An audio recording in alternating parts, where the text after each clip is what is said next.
Sir, ഈ മുർഷിദാബാദ് കലാപവുമായി ബന്ധപ്പെട്ട് മുസ്ലിം ജനതയെ സംരക്ഷിക്കണമെന്നാണ് ബംഗ്ലാദേശ് പറയുന്നത്. അപ്പോൾ ആദ്യം സ്വന്തം രാജ്യത്തെ ന്യൂനപക്ഷങ്ങളെ സംരക്ഷിച്ചിട്ട് മതി ഈ കാര്യങ്ങളിൽ ഇടപെടാനെന്നാണ് ഇന്ത്യ കൊടുത്തിരിക്കുന്ന മറുപടി. എങ്ങനെ കാണുന്നു അതിനെ?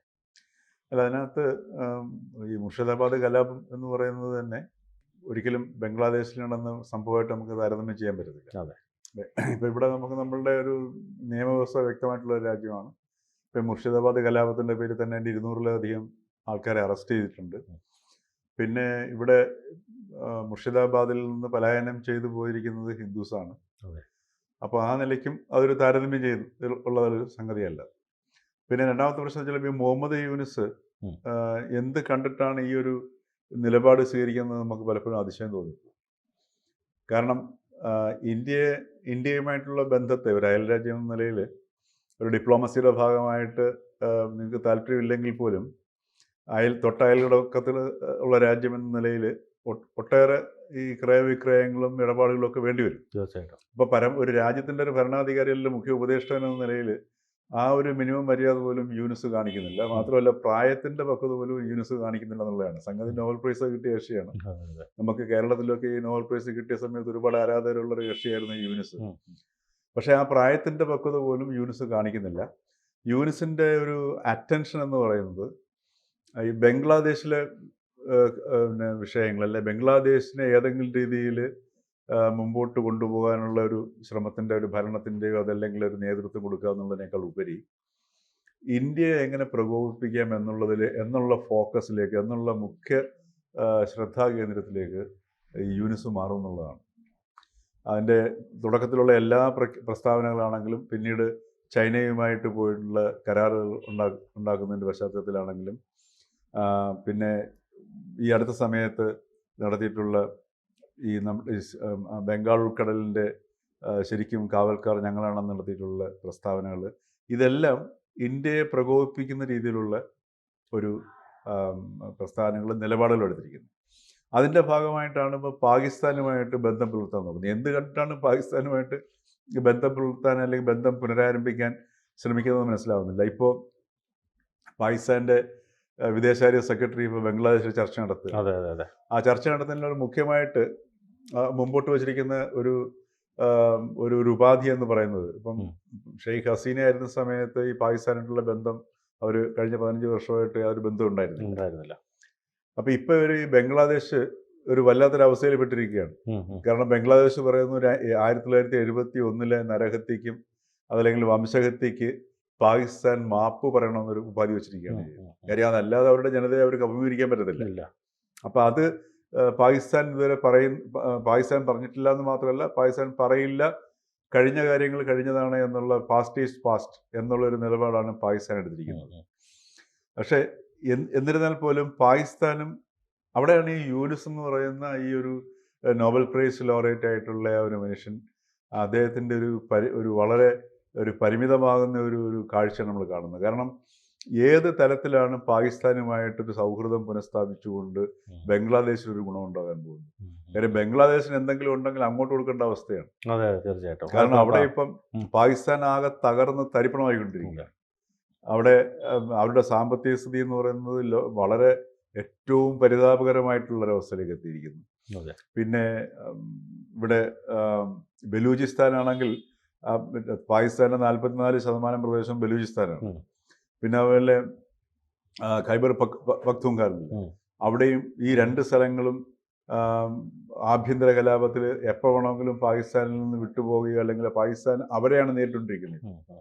അപ്പോൾ ഇത്തരത്തിലുള്ളൊരു തകർന്ന സാമ്പത്തിക അവസ്ഥ, ക്രമസമാധാന നില തകർന്നിരിക്കുന്നു. അവിടുത്തെ മുഖ്യ പ്രതിപക്ഷ പാർട്ടിയുടെ നേതാവ് മുൻ പ്രധാനമന്ത്രിയായിട്ട് ഇമ്രാൻ ഖാനെ ജയിലിനകത്തിരിക്കുന്നു. അവരുടെ പ്രക്ഷോഭങ്ങൾ. അപ്പോൾ ഈ രീതിയിലിരിക്കുന്ന നിലനിൽപ്പ് പോലും ഭീഷണിയെ നേരിടുന്ന ഒരവസ്ഥയിലാണ് പാകിസ്ഥാൻ നിൽക്കുന്നത്. 15 വർഷമായിട്ട് ഒരു വളർച്ചയും കൈവരിച്ചിട്ടില്ല എന്ന് മാത്രമല്ല, ഒന്നും കൈവരിച്ചിട്ടില്ല യാതൊരു തരത്തിലുള്ള. അതെ, അത് കഴിഞ്ഞ ദിവസത്തെ ഈ അവിടുത്തെ ആർമി ചീഫ് അൻസൂർ മുനീർ അദ്ദേഹം ഒരു പ്രസംഗം നടത്തുന്നുണ്ടായിരുന്നു. അത് ശരിക്കും പറഞ്ഞാൽ വളരെ അത് ലോകമാധ്യമങ്ങളൊക്കെ എടുത്ത് കൊടുക്കുന്നുണ്ടായിരുന്നു. കാരണം അവരെല്ലാം കൊടുക്കുമ്പോഴുള്ളൊരു പ്രശ്നം ഇതാണ്. അതായത് ഇന്ത്യയുമായിട്ടുള്ള, അതായത് ഇന്ത്യ പാക് വിഭജനം തുടങ്ങിയിട്ടുള്ള കാര്യങ്ങളാണ് അദ്ദേഹം പറയുന്നത്. അതേപോലെ ഹിന്ദുക്കളെ പോലെയല്ല മുസ്ലിങ്ങൾ, രണ്ട് രാഷ്ട്രങ്ങൾ എങ്ങനെ ഉണ്ടായി എന്നൊക്കെയുള്ള വളരെ വിശദമായിട്ടുള്ള ഒരു പ്രസംഗമാണ് അദ്ദേഹം നടത്തുന്നത്. അപ്പോൾ ഇത്തരം പ്രസംഗങ്ങളൊക്കെ നടത്തുന്നത് തന്നെ യഥാർത്ഥ വിഷയങ്ങളിൽ നിന്ന് ഈ പറഞ്ഞ പിന്നെ പാകിസ്ഥാൻ ജനതയുടെയും ലോക ജനതയുടെയും ശ്രദ്ധ പിടിച്ചു മാറ്റാൻ വേണ്ടിയിട്ടാണെന്നുള്ളതാണ് പുതിയ വ്യാഖ്യാനം വന്നിരിക്കുന്നത്. അപ്പോൾ ഇത്തരം ഒരു സാഹചര്യത്തിലാണ് ബംഗ്ലാദേശ് പാകിസ്ഥാനോട് ചർച്ച നടത്തുകയും ആഭ്യന്തരമായിട്ട് അവരുടെ ഒരു നില ഉറപ്പിക്കാൻ വേണ്ടിയിട്ട് പാകിസ്ഥാനോട് മാപ്പ് പറയണമെന്ന് ആവശ്യപ്പെടുകയും, മാപ്പ് പറയില്ല എന്നുള്ളത് ഭംഗ്യന്തരേണ പാകിസ്ഥാൻ സംശയത്തിനിടമില്ലാത്ത വിധം വ്യക്തമാക്കുകയും ഒക്കെ ചെയ്തിട്ട് ഇങ്ങനെ ഒരു നിൽക്കുന്ന അവസ്ഥയിലാണ് ഈ ഇന്ത്യയോട് ഈ ഒരു ആവശ്യം ഉന്നയിക്കുന്നത്. അപ്പോൾ ഇവിടെ തന്നെ നമ്മൾ ആദ്യത്തെ മണിക്കൂറുകളിൽ തന്നെ ഇപ്പം പശ്ചിമ ബംഗാൾ മുഖ്യമന്ത്രി മമതാ ബാനർജിക്ക് ചെറിയ വീഴ്ച പറ്റി. അവിടുത്തെ കലാപങ്ങൾ അമർച്ച ചെയ്യുന്നതിലോ ഉണ്ടാകാതിരിക്കാൻ ശ്രദ്ധിക്കുന്നതിലോ ഒക്കെ ഒരു വീഴ്ച പറ്റി. പക്ഷെ ഉണ്ടായിക്കഴിഞ്ഞതിന് ശേഷം കേന്ദ്രസേനയും ഒക്കെ ഇറങ്ങി അത് പരിഹരിച്ചു. ഇപ്പോൾ അവിടുന്ന് പലായനം ചെയ്തു പോയ ആൾക്കാരെ തിരിച്ചു കൊണ്ടുവരാനുള്ള ശ്രമങ്ങളിലൂടെ തന്നെയാണ് അവർ അധികാരത്തിലെത്തിയത്. അപ്പോൾ ആ രീതിയിലേക്ക് നീങ്ങിക്കൊണ്ടിരിക്കുകയാണ്. അപ്പോൾ അത്തരം ഒരു സാഹചര്യത്തിൽ ഒരു നയതന്ത്ര പ്രാധാന്യവുമില്ലാത്ത, മാത്രമല്ല ഇന്ത്യയുടെ ഒരു മുഖം അന്താരാഷ്ട്ര തലത്തിൽ മോശപ്പെടുത്താൻ പോലും പര്യാപ്തമല്ലാത്തൊരു പ്രസ്താവന ഇറക്കി സ്വയം എളിഭനാവുന്ന ഒരവസ്ഥയിലേക്കാണ് യൂനിസ് അവിടെ മാറുന്നത്. അപ്പോൾ യൂനിസിൻ്റെ ആഭ്യന്തര പ്രശ്നങ്ങൾ എടുത്ത് നോക്കിക്കഴിഞ്ഞാൽ എന്തൊക്കെയാണ് അല്ലേ? നമുക്കൊന്നും തന്നെ, കാരണം യൂനിസ് കയറിയ എന്തായിരുന്നോ കയറുമ്പോഴുള്ള അവസ്ഥ, അതേ അവസ്ഥയിൽ നിന്ന് ഒരടി പോലും യൂനിസ് മുമ്പോട്ട് പോകാൻ കഴിയുന്നില്ല. ആഭ്യന്തര കലാപങ്ങളെ ഒതുക്കാൻ കഴിയുന്നില്ല. അതിനിടയ്ക്ക് തന്നെ ഇപ്പോൾ അതിനകത്തുള്ളവർ തന്നെ ഈ പറഞ്ഞതുപോലെ ഈ പരസ്പരം യുദ്ധത്തിലേക്കും മറ്റ് പ്രശ്നങ്ങളിലേക്കും പോകുന്നു. ഇദ്ദേഹം ചൈനയായിട്ടൊക്കെ പോയിട്ട് കരാറുണ്ടാക്കുന്ന, ധാരണ ഉണ്ടാക്കുന്നില്ല, അതൊന്നും പ്രാവർത്തികമാകുന്നില്ല. മ്യാൻമാറിൽ നിന്ന് രോഹിംഗ്യൻസ് മുഴുവൻ ഇടിച്ച് ബംഗ്ലാദേശിലേക്ക് കയറുന്നു. അവിടുത്തെ അഭയാർത്ഥികളെ പോലും ഇദ്ദേഹത്തിന് നോക്കാൻ കഴിയുന്നില്ല. അഭയാർത്ഥികൾ ഒരു വലിയൊരു ഗുരുതര പ്രശ്നമായിട്ട് ബംഗ്ലാദേശിനെ അലട്ടുന്നു. അപ്പോൾ ഇത്തരത്തിലുള്ള ഒരു അവസ്ഥയിലാണ് ഇന്ന് ബംഗ്ലാദേശ് കിടക്കുന്നത്. നമ്മുടെ ഒരു അയൽ രാജ്യം എന്ന നിലയിൽ ആ രാജ്യം നേരിടുന്ന ക്രൈസിസ് നമ്മളെയും കൂടെ ബാധിക്കുന്ന സാധനമാണ്, ഇന്ത്യയും ബാധിക്കുന്ന ഒരു വിഷയമാണ്. കാരണം ഇപ്പോൾ നുഴഞ്ഞുകയറ്റം, ഇപ്പോൾ കേരളം പോലും അതിൻ്റെ പ്രശ്നങ്ങൾ നേരിടുന്നുണ്ട്. ഇപ്പോൾ കഴിഞ്ഞ ദിവസം കണ്ണനല്ലൂരിൽ നിന്ന് ഒരു ഫാക്ടറിയിൽ നിന്ന്, നമ്മുടെ കൊല്ലം ജില്ലയിലെ കണ്ണനല്ലൂർ എന്ന സ്ഥലം, അവിടെ നിന്ന് ഒരു ഫാക്ടറിയിൽ നിന്ന് ഒരു ബംഗ്ലാദേശി അറസ്റ്റ് ചെയ്തിരിക്കുന്നു. ഇപ്പം നമ്മുടെ ഈ പെരുമ്പാവൂർ തന്നെ ധാരാളം ബംഗ്ലാദേശികളുണ്ട്. അപ്പം ഈ അടുത്ത കാലത്തൊക്കെ പലരും അറസ്റ്റിലാവുന്നുണ്ട്. ഇവിടെ പല കടക്കാരും ഈ കച്ചവടക്കാർ പറയാറുണ്ട്, രൂപ എന്ന് ചോദിക്കുന്ന പലപ്പോഴും ചിലപ്പോൾ ഒരു ടാക്ക എന്നാണ് അത്രേ പറയുക. മനസ്സിലായില്ലേ? എത്ര ടാക്കയാണെന്നാണ് ചോദിക്കുന്നത്. കാര്യം ബംഗ്ലാദേശിലെ കറൻസിയാണ് ടാക്ക. ഓക്കെ, അപ്പോൾ ആ ഒരു അറിയാതെ ഹിന്ദിയിൽ സംസാരിക്കുന്ന സമയത്ത് ഈ എത്ര ടാക്കയെന്ന് അറിയാതെ ഇവർ ചോദിച്ചു പോകുന്നതാണ്. അതിൻ്റെ അർത്ഥം എന്ന് വെച്ചാൽ നമ്മുടെ കൊച്ചിയിലല്ല കേരളത്തിൽ പോലും ഈ ബംഗ്ലാദേശികൾ കയറി വരുന്നുണ്ട്, വളരെ അധികം ഇവിടെ എത്തുന്നുള്ളതാണ്. അപ്പോൾ ഇത്തരം ഒരു പശ്ചാത്തലത്തിൽ ഈ നമ്മുടെ രണ്ട് അയൽ രാജ്യങ്ങൾ പാകിസ്ഥാനും ബംഗ്ലാദേശും വളരെ ഗുരുതരമായ ഒരു അവസ്ഥയിലൂടെയാണ് കടന്നു പോകുന്നത്. അത് അയൽ രാജ്യങ്ങൾ അത്രയും ഗുരുതരമായ ഒരു അവസ്ഥയിൽ കടന്നു പോകുന്നത് ഒരിക്കലും ഇന്ത്യക്കും അത്ര സുഖകരമല്ല. കാരണം അവർ ആരുമായിട്ടും സൗഹൃദം ഉണ്ടാകും. ഇപ്പം ചൈനയൊക്കെ അവിടെ ഒരു അവസരം കാത്തിരിക്കുകയാണ്, അവരുടെ താവളം ഉണ്ടാക്കാൻ പോകും. അപ്പോൾ അത് ഇന്ത്യക്ക് ഇപ്പം ബാരാജ് എന്ന സ്ഥലത്താണെന്ന് തോന്നുന്നു ചൈന അവരുടെ ഒരു താവളം ഉണ്ടാക്കാൻ പോകും, എയർബേസ് ഉണ്ടാക്കാൻ പോകും.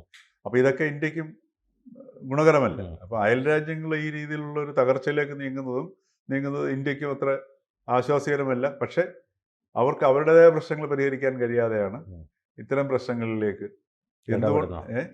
അപ്പോൾ പാകിസ്ഥാൻ്റെ ആണെങ്കിലും ബംഗ്ലാദേശിൻ്റെ ആണെങ്കിലും അവർക്ക് ആഭ്യന്തര പ്രശ്നങ്ങൾ അവർക്ക് പരിഹരിക്കാൻ കഴിയുന്നില്ല. അതാണ് അവർ നേരിടുന്ന ഒരു മുഖ്യ വിഷയം. 15 വർഷത്തിന് ശേഷമാണ് ഇവരിപ്പോൾ വിദേശകാര്യ ചർച്ചകളടക്കം ബംഗ്ലാദേശും പാകിസ്ഥാനും തമ്മിൽ നടത്തി. അതും ഇന്ത്യ ഏത് തരത്തിലായിരിക്കും നോക്കിക്കാണുന്നത്? ഇന്ത്യക്ക് അതിനകത്തൊരു വലിയ ഭയാശങ്കയുടെ ആവശ്യമില്ല. കാരണം രണ്ട് രാജ്യങ്ങൾക്കും ഒന്നിച്ചു നിന്നപ്പോൾ ഒന്നും ചെയ്യാൻ പറ്റില്ല. അപ്പോൾ അവർക്ക് എഴുന്നേറ്റ് നിൽക്കാൻ പറ്റാത്തൊരവസ്ഥ രണ്ട് രാജ്യങ്ങൾക്ക്. പിന്നെ മറ്റൊരു ഗുണമെന്ന് വെച്ചാൽ ഇന്ത്യക്ക് അപ്പുറം ഇപ്പുറം രണ്ട് ശത്രുക്കളെ സൃഷ്ടിച്ചുകൊണ്ട് ഞങ്ങൾ ഇങ്ങനെ ഒന്നിച്ചാണ് എന്ന് പറയാം എന്നുള്ളതല്ലാതെ മറ്റ് മാറ്റങ്ങളോ അതല്ലെങ്കിൽ ഇന്ത്യക്ക് ഒരു ഭീഷണിയോ ഒന്നും ഉയർത്തുന്നില്ല. ഒരു തരത്തിലും ഇന്ത്യക്ക് ഒരു ഭീഷണി ഉയർത്തുന്നില്ല. പക്ഷെ നമ്മുടെ അയൽ രാജ്യങ്ങളെന്ന നിലയിൽ ഈ പറഞ്ഞതുപോലെ നമുക്കും അനുകൂലമല്ലാത്ത സാഹചര്യങ്ങളിലേക്ക് സ്ഥിതിഗതികൾ മാറാം. അതാണ് ഇപ്പം നമ്മുടെ മുമ്പിൽ കാണുന്ന ഒരു അവസ്ഥ എന്ന് പറയുന്നത്. കൂടുതൽ വാർത്തകളും വിശേഷങ്ങളും നിങ്ങളിലേക്ക് എത്താൻ ABC മലയാളം സബ്സ്ക്രൈബ് ചെയ്യുക, ബെൽ ബട്ടണും അമർത്തുക.